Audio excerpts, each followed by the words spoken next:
name is Nick Friedman. I'm co-founder and president of College Hunks Hauling Junk. We're the nation's largest and fastest growing junk removal, moving, and labor franchise.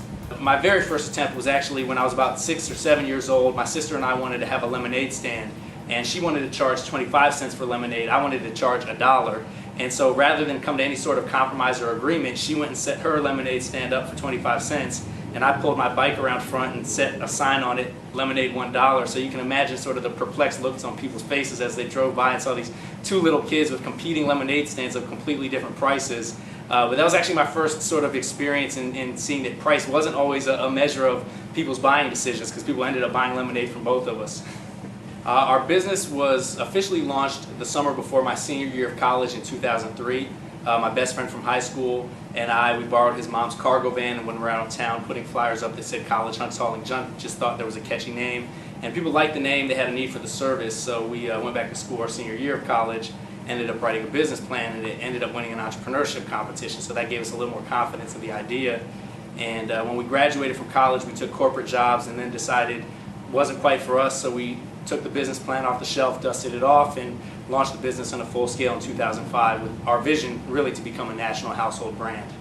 One of my biggest inspirations has been Fred DeLuca, the founder of Subway, for two reasons. I actually had a fortunate opportunity to meet Fred at the International Franchise Association conference, and he's a very humble individual, and you wouldn't even be able to pick him out of a crowd if you saw him. And what he said to me was basically that franchisors, when they reach their 25th franchise, they start spending money at a faster rate than they're bringing money in, and they end up going out of business. And he pretty much just looked at me point blank and said, "Don't do that."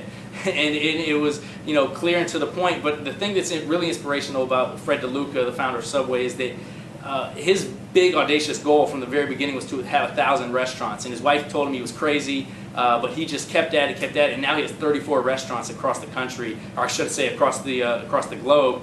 He would have to visit one restaurant every day for 100 years just to visit every single one of his restaurants. We started franchising our company about 2 years into the business, and at the time we thought, okay, we understand the junk removal and moving business, so it should be easy for us to franchise this concept, when in fact franchising was a completely separate industry, a completely new business that we were starting, and the learning curve was quite steep. So we made quite a few mistakes along the way, and fortunately didn't lose any valuable franchisees, but came close to it. And so I think that's been kind of the challenge to us was realizing that, hey, we needed to surround ourselves with mentors and experienced business people that had done this before, so we weren't just doing it blindly.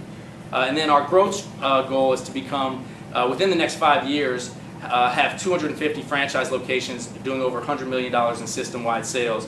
At that point, I believe we'll be at a crossroads where we can decide whether it would make strategic sense to exit the company or perhaps invest in other franchise concepts that we could kind of build under one roof and have multiple brands operating at the same time. I emailed my business partner about 3 months into our corporate life after college, and we were sitting in a cubicle across town. I emailed him, "What's our timeline for starting College Hunks Hauling Junk?" Right? I'm miserable, and he emailed me back, all capital letters, "My timeline's right now, let's do this." There's never been a bigger sense of freedom or energy or adrenaline that I've had since I started my business, and I would never go back to that feeling of being unfulfilled in the corporate world. So I'll always be my own boss, I'll always be an entrepreneur, it's in my blood at this point.